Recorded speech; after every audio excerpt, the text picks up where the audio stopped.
প্রিয় সুধী, আসসালামু আলাইকুম রহমতুল্লাহি ওয়া বারাকাতুহু। আপনারা ফেসবুকের কল্যাণে দেখছেন বা সামাজিক যোগাযোগ মাধ্যমে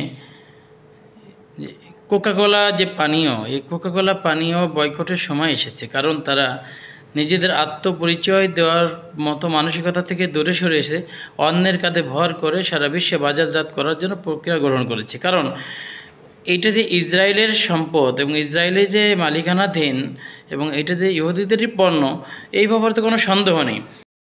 কোকাকোলা তাদের নিজেদের পরিচয়কে তারা গোপন রাখার কারণ কি?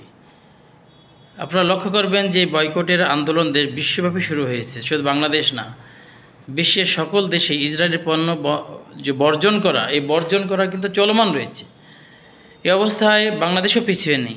তারা দেখতে পাচ্ছে যে তারা বাজারজাত থেকে অনেক পিছিয়ে যাচ্ছে মুসলমানদের বয়কটের কারণে। এটি একটি জিহাদের মতো, এটা প্রতিবাদ। কারোর সাথে আপনার সম্পর্ক নেই, তাহলে কি তার সাথে কথা বলবেন, লেনদেন করবেন? ইহুদিরা চরম শত্রু মুসলমানদের।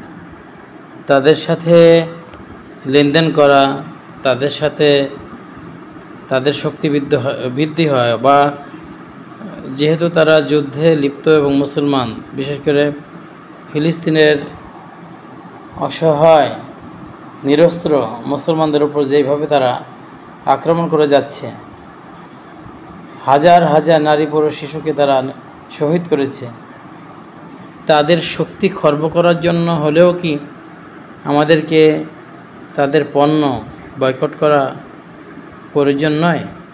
অবশ্যই প্রয়োজন। আপনার নিজের বিবেক থেকে চিন্তা করুন। অতএব আসুন আমরা কোকাকোলা বর্জন করি এবং মার্কিন পণ্য, ইহুদি পণ্য, এগুলো বর্জন করার চেষ্টা করি। কারণ এগুলো তাদের, আপনি এইভাবে ভাবুন যে আপনার এই পণ্য ক্রয়ের মাধ্যমে অর্জিত টাকা দিয়ে তারা এই টাকা লভ্যাংশকে লভ্যাংশ দিয়ে বুলেট কিনে কোনো একজন মুসলিম একটা শিশুর বুক ঝাঁঝরা করতেছে। এইটা যদি কল্পনা করতে পারি, তাহলে তাদের সাথে সম্পর্ক কিসের? এই জন্য আসুন আমরা তৎপর হই। আমরা প্রতিবাদ জানাচ্ছি যারা যে বিজ্ঞাপন নির্মাতা প্রতিষ্ঠান কোকাকোলাকে প্রমোট করার জন্য বলেছে যে ফিলিস্তিন এটার কোম্পানি, এটা চরম মিথ্যা কথা। এটা ইসরায়েলি সম্পদ, ফিলিস্তিনের এটার কোনো মালিকানা নেই এবং ফিলিস্তিনের কোনো কোম্পানি নেই। এইটা মুসলমানদের প্রতি, মুসলিম শিশুদের প্রতি, নিহত শাহাদাত প্রাপ্ত নারী পুরুষের প্রতি তাচ্ছিল্যতা সামিল হয়েছে। এই বিজ্ঞাপনে আমরা প্রতিবাদ করছি।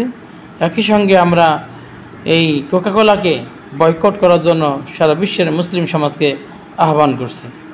এবং আসুন আমরা এই বয়কট এবং বর্জনের মাধ্যমে ওদের খর্বকে চূর্ণ করি, ওদের দম্ভকে চূর্ণ করি, ওদের শক্তিকে খর্ব করি, মুসলমানদেরকে সাহায্যের হাত বাড়িয়ে দিই এবং দোয়া করি যে আসুন এর বিকল্প হিসেবে মুসলমানদের যা কিছু আছে, অল্প সম্পদ হলো, সেগুলো নিয়েই যেন আমরা সন্তুষ্ট থাকি এবং আমরা মুসলমানরা বিশ্বে এক হই এবং নেক হই।